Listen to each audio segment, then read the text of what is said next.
যদি আমি কখনোই বলবো না যে আমি টিভি সিরিয়াল করি বলে খুব খারাপ কাজ করি, আমার কোনো ক্রিয়েটিভিটি নেই, আমার কখনো মনে হয় না। আর ইনস্টাগ্রামে না হলে, ইনস্টাগ্রামে না থাকলে বা নিজের প্রচার না করলে কেউ কাজ পায় না, এই কথাটা আমি মাথাতেও আনি না। তা সত্ত্বেও যদি কোনো পরিচালক মনে করেন যে না আমার একেই দরকার, এই চরিত্রে আমার এই চেহারাই দরকার, এই রকম বাচনভঙ্গি দরকার, বা আমার বিশ্বাস আছে উনি করে দিতে পারবেন, তিনি যদি ডাকেন আমি লড়ে যাব।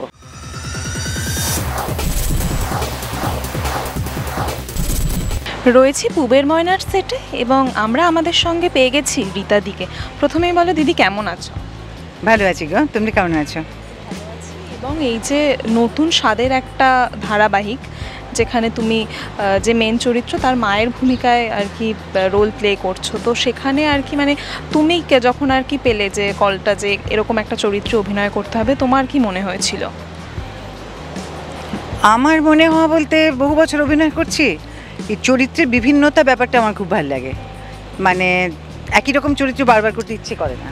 তো এর আগে জাস্ট শেষ হলো কার কাছে কই মনের কথা, সেটা একেবারে একটা ভিন্ন ধারার অভিনয় ছিল, এটা আবার আর এক রকম। তো সেটা একজন অ্যাক্টরের পক্ষে খুবই আনন্দের, ন্যাচারালি আমার পক্ষেও আর কি। তুমি এই যে তুমি যেটা বললে ভিন্নতা চরিত্রের ভালো লাগে, তো এই যে একটা চরিত্র থেকে আর একটা চরিত্রে যাওয়া, এই যে ট্রান্সফরমেশনটা, এটা তুমি কিভাবে করো? মানে এটাও তো একটা মানে কিভাবে করি বলতে, এটাই তো একজন অ্যাক্টরের কাজ। ওই আর কি, স্থানকাল পাত্র, কি গল্প, আমি কে,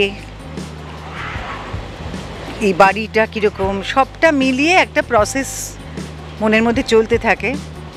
আমরা তো বেশি সময় পাই না ভাবার, বা আমরা স্ক্রিপ্টও পাই না আগে থেকে, তো ফলে আমাদের কাজটা একটু অনেকটা ওই তাৎক্ষণিকভাবে একরকম একটা আন্দাজ করে নিতে হয় প্রথম। তারপরে ধীরে ধীরে বেশ কিছুদিন করার পর বুঝে যায় যে চরিত্রটা কীরকম এবং কিভাবে এগোবো। তার মধ্যে যতটুকু বৈচিত্র্য রেখে এগোনো যায় সেভাবেই ভাবার চেষ্টা করি। যেহেতু এই চরিত্রগুলো মানে আমাকে যে জন্য এরা বেছেছেন বা বাছেন, এই চরিত্রগুলোর নানান রকম একটা পরীক্ষা নিরীক্ষামূলক দিক থাকে। একই চরিত্র প্রতিদিন একইভাবে অভিনয় করে যাচ্ছি, তার থেকে ওই চরিত্রটার মধ্যে থেকেও অনুভূতির কতগুলো স্তর প্রকাশ করতে পারি, সেইটা একটা। আর আমরা তক্ষুনি স্ক্রিপ্ট পেয়ে তক্ষুনি সেটাকে একটা চরিত্রের রূপ দেওয়া, সেইটা এখন তো যেহেতু এই কাজটাই করি সেহেতু করতেই হয়, করিও, এবং এটার মধ্যে একটা আনন্দ খুঁজে পাই। যদি আমি কখনোই বলবো না যে আমি টিভি সিরিয়াল করি বলে খুব খারাপ কাজ করি, আমার কোনো ক্রিয়েটিভিটি নেই, আমার কখনো মনে হয় না। আমার মনে হয় যে এক একটা ফর্ম এক এক রকম। তো যে কোনো কারণেই হোক আমি যখন এই ক্ষেত্রে এসে পড়েছি, তো যেটা আমার হাতের মধ্যে আছে, যতটুকু আমি পাচ্ছি সেটুকুই আমি মানে চেষ্টা করি সেটাকে প্রজেক্ট করার, সেটাকে রূপ দেওয়ার, এই আর কি। তুমি তো অনেক দিন ধরে ইন্ডাস্ট্রিতে রয়েছো, মানে অনেক বছর বলা যেতে পারে, কিন্তু এক্ষেত্রে এখন একটা জিনিস দেখা যাচ্ছে যে ইনস্টাগ্রামের রিল দেখে ছেলে মেয়েদের কাস্ট করার যে ব্যাপারটা, তুমি তো স্ট্রাগলটা দেখেছো, মানে অভিনয় করতে আসার পিছনে যে স্ট্রাগলটা লাগে সেইটা তোমার দেখা, তো এটা নিয়ে। আমার অভিনয় শিক্ষা তো থিয়েটার থেকে। আমার গুরু তৃপ্তি মিত্র, তার পায়ের কাছে বসে আমি 6 বছর টানা শিক্ষা গ্রহণ করেছি। তো যার ফলে ওই MA BEd 1000টা ডিগ্রি নিয়েও আমি কখনো চাকরি বাকরির দিকে যাইনি, কেননা আমি ওটা করতে পারবো না বলেই আমার মনে হয়, আমার ভালোবাসি না সেটা করতে। তো থিয়েটার করতে করতে আলটিমেটলি এক একজন পরিচালক ডেকেছেন, এক একটা চরিত্র দিয়েছেন, কিছু ছবিতেও কাজ করেছি, কিন্তু আলটিমেটলি দেখা গেছে যে বারবার মেগা সিরিয়াল থেকে ডাক এসছে। আর আমার পক্ষে যেহেতু কাউকে নিজের সম্পর্কে বলা, আমি কি পারি না পারি এই সম্পর্কে আমার বলতে খুব অস্বস্তি হয়।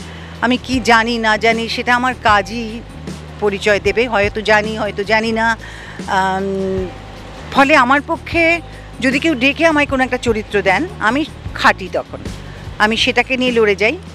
কিন্তু আমার কখনো এরকম মনে হয় না যেটা কি করছি, হ্যাঁ, আমাদের অনেক হয়তো সুযোগ সুবিধে কম, আমরা আগে স্ক্রিপ্ট পাই না, আমরা সেই চরিত্রটাকে তৈরি করার সময় পাই না, আমরা সেটাকে মানে সিনটাকে তৈরি করার জন্য যতটা সময় অ্যাকচুয়ালি দরকার আমরা সেসব কিছুই পাই না। আমাদের বেশিরভাগ সময় কোনো ব্যাংকিং থাকে না, আমাদের শেষ মুহূর্তে পাঠ করতে হয়। তো ঠিক আছে, সেইটাকে গ্রহণ করা, সেটাকে অ্যাকসেপ্ট করা ডাকছে, সেটাকে গ্রহণ করা, সেটাকে অ্যাকসেপ্ট করাই আমার কাজ। আমি সেটার মধ্যেই একরকমভাবে আনন্দ খুঁজে নেই, এই আর কি।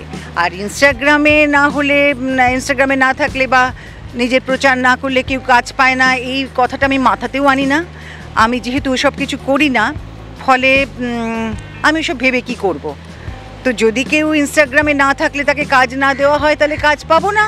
আর যদি দেওয়া হয়, তা সত্ত্বেও যদি কোনো পরিচালক মনে করেন যে না, আমার একেই দরকার, এই চরিত্রে আমার এই চেহারাই দরকার, এই রকম বাচনভঙ্গি দরকার, বা আমার বিশ্বাস আছে উনি করে দিতে পারবেন, তিনি যদি ডাকেন আমি লড়ে যাব, এটুকু বলতে পারি। দর্শকদের জন্য কি বলবে যারা পুবের ময়নাকে স্বল্প দিনের মধ্যে এত ভালোবাসি? এই জন্য যে দেখো, দর্শকরা তো বহু বছর ধরে আমাকে সহ্য করছেন, আমাকে দেখছেন, আমাকে ভালোবাসছেন। এর পরিবর্তে কৃতজ্ঞতা ছাড়া, মানে অসীম আনত কৃতজ্ঞতা আমার সকলের প্রতি, দর্শকদের প্রতি। তো তারা যে আমাকে ভালোবাসছেন, সহ্য করছেন, আমাকে দেখছেন, চরিত্রটাকে ভালো বলুন মন্দ বলুন, কিন্তু আমাকে নিয়ে যে তারা এক ধরনের ভালো লাগা আছে, সেটা আমি বুঝতে পারি।